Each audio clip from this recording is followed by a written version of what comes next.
ಚುಟುಕುಗಳನ್ನು ಪ್ರಸ್ತುತಪಡಿಸಬೇಕಂತ ಅವರು ಕೇಳ್ತಾರೆ. ನಮಸ್ಕಾರ ಎಲ್ಲರಿಗೂ. ನನ್ನ ಹೆಸರು ಭಾಗ್ಯಶ್ರೀ ಡೊಳ್ಗಿ, ವಿಶ್ವ ದಾಖಲೆಯ ಸಾಧಕರು. ನಾನು 9ನೇ ತರಗತಿ ಎಕ್ಸಲೆನ್ಸ್ ಶಾಲೆ ವಿಜಯಪುರದಿಂದ ಬಂದಿದ್ದೇನೆ. ನಾನು ಈಗ ಅಂಬೇಡ್ಕರ್ ಅವರ ಕುರಿತು ಬಹಳಷ್ಟು ಚುಟುಕುಗಳು ಬರೆದಿದ್ದೇನೆ. ಆದ್ರೆ ಈಗ ಸಮಯ ಕಡಿಮೆ ಅದಕ್ಕೆ ನಾನು 3 ಚುಟುಕು ಹೇಳಲು ಬಯಸ್ತೀನಿ.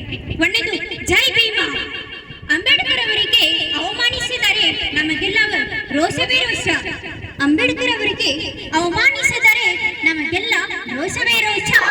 ಆದರೆ ಅಂಬೇಡ್ಕರ್ ಅವರಿಗೆ ಸನ್ಮಾನಿಸಿದರೆ ನಮಗೆಲ್ಲ ನಮ್ಮ ಕಡೆ ಘೋಷವೇ ಘೋಷ, ನಮ್ಮ ಕಡೆ ಎಲ್ಲ ಘೋಷವೇ ಘೋಷ.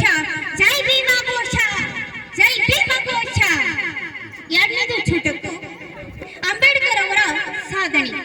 ಒಂದೊಂದು ದಿನ ಅಂಬೇಡ್ಕರ್ ಅವರಿಗೆ ಬಡತನ ಮತ್ತು ಅಸ್ಪೃಶ್ಯತೆ. ಒಂದೊಂದು ದಿನ ಅಂಬೇಡ್ಕರ್ ಅವರಿಗೆ ಬಡತನ ಮತ್ತು ಅಸ್ಪೃಶ್ಯತೆ ಅವರಿತ್ತು ಆವರಣ. ಮುಂದೊಂದು ದಿನ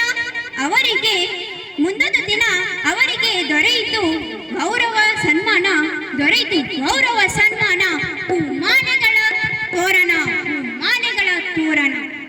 ಗಂಡುಗಲಿ ಸಾಧನೆ. ಬಾಬಾ ಸಾಹೇಬರು ಸಹಿಸಿಕೊಂಡರು ಶೋಷಣೆ. ಬಾಬಾ ಸಾಹೇಬರು ಸಹಿಸಿಕೊಂಡರು ಶೋಷಣೆ. ಅದಕ್ಕಾಗಿ ಹೋರಾಡಿದರು ಒಂದೇ ಸಮನೆ, ಅದಕ್ಕಾಗಿ ಹೋರಾಡಿದರು ಒಂದೇ ಸಮನೆ. ಕೊನೆಗೆ ಅಭೂತಪೂರ್ವ ಸಂವಿಧಾನ ರಚಿಸಿ ಮಾಡಿದರು